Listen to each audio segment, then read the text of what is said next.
Real Madrid are out to Bayern Munich, and there's a lot to dissect in this game. I think Arbeloa got it spot on. He absolutely got it spot on, but today wasn't Real Madrid's day. Will he keep his job? I do not know.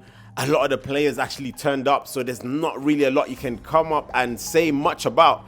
But before we even get into any of that, I want to look at this guy and say he's the one that cost Real Madrid the victory today. Kylian Mbappe turned up in the first leg. Kylian Mbappe turned up today. Now, don't get me wrong. There was a chance in the first half where Kylian Mbappe probably should have scored. But now, in the second half, there's a chance where I thought, okay, Kylian Mbappe brings the ball down. Vini's made a run. Mbappe passing the ball. He doesn't pass him the ball. In the end, Madrid had a shot with Valverde. Goalkeeper saved it. The next chance, Mbappe got 1v1 with Tar. Ran it into the box. Crossed it. Vini Jr. Boom. Missed the ball. Missed the ball. Let's talk about some of his touches as well. Yes, he's got the assist, but GA can be misleading. He wasn't on it. The dribbles, he was 1v1 with Konrad Laimer, and he couldn't go past him. Honestly speaking, he's not a world-class player. And I told you this.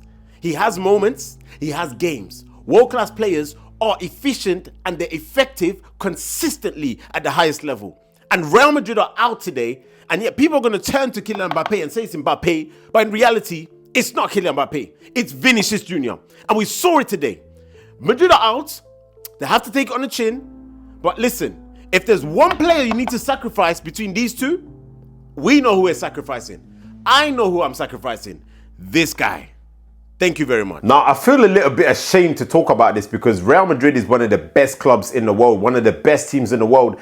And one of the main reasons why they often lose these games is normally defense you can look at. And of course, yeah, we're going to get on to Trent Alexander-Arnold after. But midfield is where the game is won and lost. And I said it before the game, this area is where you win or lose the game. And I think today, although Madrid didn't have the control in possession, I think a lot of the times we saw that Madrid were in control defensively. They defended quite well. I think at times they did let Olise come inside there. But apart from that, I think in general, around this area, Valverde and Bellingham were absolutely superb at covering ground, winning the ball back and allowing these guys to have the freedom to do whatever they wanted in front of these pair.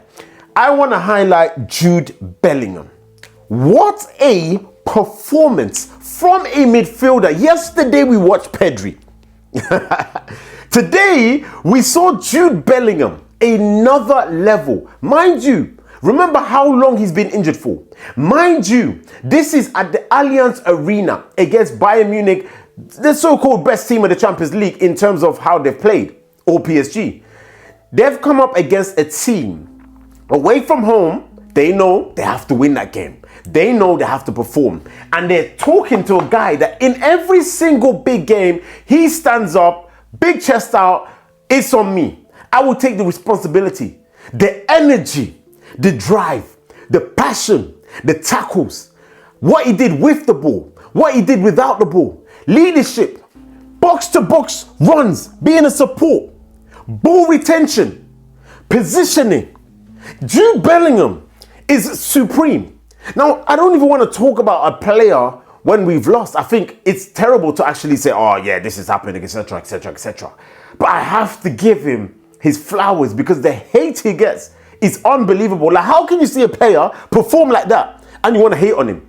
How can you see a player do what you just saw Jude Bellingham do and hate on him? You tell me. I have no clue. But in reality, apart from Jude Bellingham's play, I think Madrid need a midfielder that can keep the ball. That's the reality. A Vitinha, a João Neves, a player that in that middle will not lose that ball. Now you might look to Ardegola and say, yeah, he might be that player, and I get it. Xabi Alonso tried it. But the truth of the fact is they need more control so that these two can have a license to do whatever they want up front. They did not replace Toni Kroos. They did not replace Luka Modric. And mind you, remember, when Luka Modric and Toni Kroos arrived at the club, how long before that was it before Real Madrid won that Champions League? They won it in 2014, La Decima. Before that, it was 2002. We're talking Zinedine Zidane days, Luis Figo days, Raul days. Fernando Hierro was playing. Ike Casillas made his debut. Roberto Carlos. Come on, guys. We're talking about Modric and Cruz. And when they came into the club, 6 Champions Leagues. Midfield cannot be neglected. Florentino Perez has neglected that area of the pitch, and that has cost them, not Kylian Mbappe. Did you see his performance today? Oh my goodness. Did you see his performance today? I mean, what more could you ask from Kylian Mbappe? I feel sorry for him. And people are going to say, oh, since he came to the club, they've dropped off. Really? Today's performance, you're going to tell me, so he turned up at the Allianz Arena. He turned up at the Bernabeu. I don't think he gave his best performance, but he turned up. And today, like I said, a scapegoat is Vini. If anybody's to be sold, it's Vini. I think it's a shocking second half performance, by the way. But I think Kylian Mbappe, the haters, just need to lay off.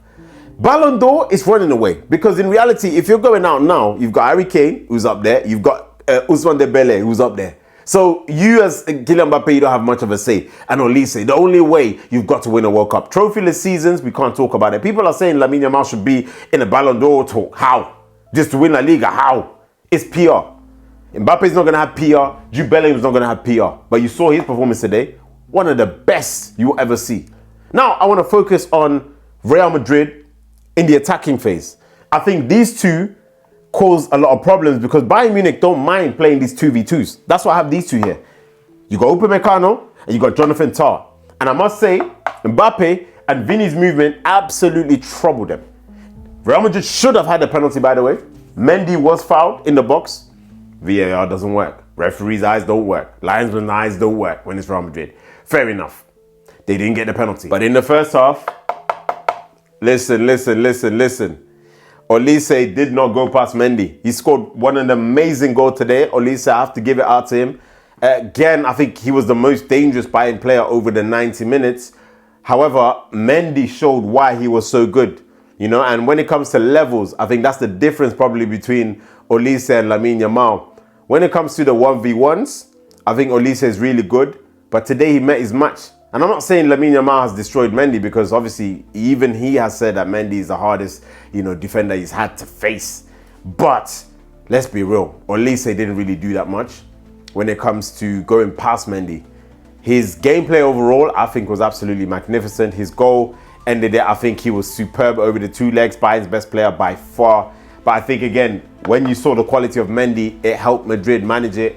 He is an absolute defensive liability, Trent Alexander-Arnold. Now, when I see someone like Trent, I think, does his attacking play outweigh his defensive play? Like, would I rather sacrifice bad defending for ultimate attacking?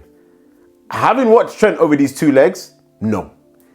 Because at least 60 to 70% of Bayern's goals came from Trent's side. I think, remember, Luis Diaz scoring, and I'm not blaming Trent for that one, but again, Luis Diaz is your man. He scores in 2 legs. Again, first leg, we saw what happened with the run that Luis Diaz made in behind there. Today, you got Harry Kane in the box. Trent Alexander-Arnold is literally standing here. All you got to do is tuck inside. Remember what they told you as a defender. Go side. It's normal. But you're playing at the highest level, and you don't even care that Harry Kane is free. That goal, it's a gift. First leg, it's a gift. Nah, for me, I'm sorry, but nah, man. It's not going to work because you're out now. You're out because of those 2 actions. The Real Madrid are literally out.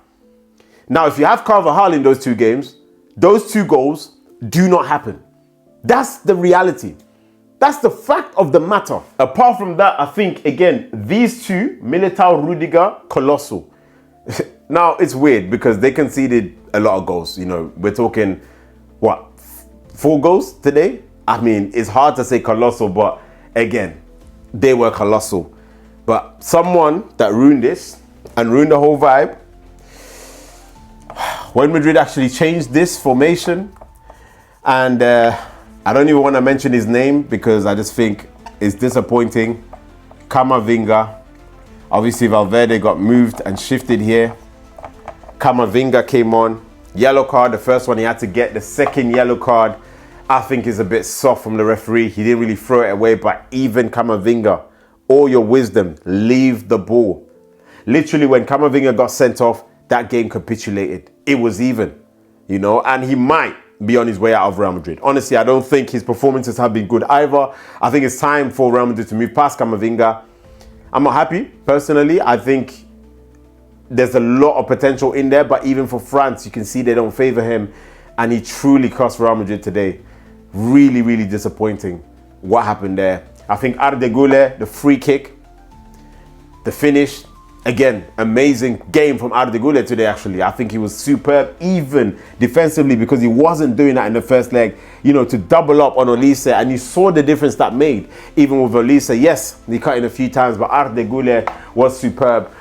Overall, I think concluding this game for me is their individual errors. One thing I realized is that you cannot afford to have a goalkeeper of this standard. Lunin, terrible for the first goal. I think even Luis Diaz's goal probably shouldn't have been a goal. Again, another defensive error that we saw from Trent Alexander-Arnold. But for me, you need two world-class goalkeepers.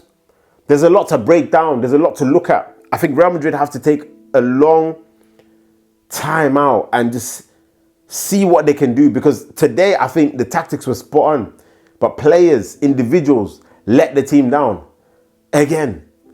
And it's not like Real Madrid. Normally they're a unit, normally they're united, normally everybody's together, but sometimes if the quality is not there, if the focus, if the attention is not there, you can see it. You can see it, and Real Madrid are out a game. Today they gave a good account of themselves, but again, it was not good enough when it came to it. Now, don't get me wrong, 10 men is 10 men, but in reality, they have to know how to play with 10 men. They've done it before, they've been here. And overall, you saw the difference with Bayern Munich having someone there like Joshua Kimmich who controlled that game. Give me the ball, I'll play it, I'll lay it. And Real Madrid could not get a foothold in the second half because of Joshua Kimmich. Absolutely dominant in that second half. And most people are not going to talk about him, but I will talk about him. I think he's one of the best midfielders around. I think a lot of people don't rate him because everything he does goes unnoticed. But Bayern Munich, that kind of player in this kind of game, you saw the difference. You saw the difference in that second half. Real Madrid, the legs were going. Bellingham was trying. Valverde was trying. Camavinga came on, he was trying. They were putting on pressure to Bayern Munich, but still, sustained periods of pressure, sustained recycling in the opposition half. Forward passes all the time. That's the player that Real Madrid are missing. That's a player that a lot of people don't give him his credit. But when you look at Joshua Kimmich and his consistency, his ability to control matches, that is what every single team needs. Now, when you're looking at the two best teams in the world, PSG, Vitinha, Bayern Munich, Joshua Kimmich, controllers, dominators, dictators on that pitch, in that midfield, maestros. Not that tall, but know-how and football IQ. That's the difference. And I think Madrid saw that again today. They have to get reinforcements in there, even if it means to maybe sell a Camavinga just to get that technically supreme, adept player. That will make the difference. And don't get me wrong, I'm saying this video, I'm hurt that Madrid are out. Honestly hurt. I feel sorry because I know there's going to be so many scapegoats. A lot of people are going to be talking. We saw who the problem was today. We saw who gave effort. We saw who has enough quality. But again, not good enough. A trophyless season, Madrid are out. And there's nothing you can say about that. And let's talk about Arsenal. I didn't watch the game. I'm not going to watch the game. I think, again, Arsenal, I don't even know what to say about Arsenal at this point. 0-0 at home against Sporting Lisbon. I don't know what happened in that game. I don't know if they dominated, they didn't score. But it's clear that they're struggling right now. They are through. They play Atletico Madrid in the next round. Bayern Munich will be playing PSG as well. I think, again, one of these four teams will win the Champions League. The underdogs are in our side. Arsenal, Atletico Madrid. I just think Arsenal will beat Atletico Madrid, but let's wait and see. Atletico Madrid do have quality, but not a team you can trust. And then you got PSG and Bayern, and of course, I want PSG to win now. I think they're the best footballing side. But I did tip Bayern Munich at the start of the season to win the Champions League. They've beaten PSG before. Let's wait and see what happens. And Real Madrid are out. I can't say a la Madrid. I can't say we'll be back, but it's getting tiring now. Kylian Mbappe, 2 seasons, nothing. It's going to be tough. It's going to be tough. Anyways, make sure you subscribe, like, comment, share. Cupola. I'll see you soon. ¿Cómo no te voy a querer?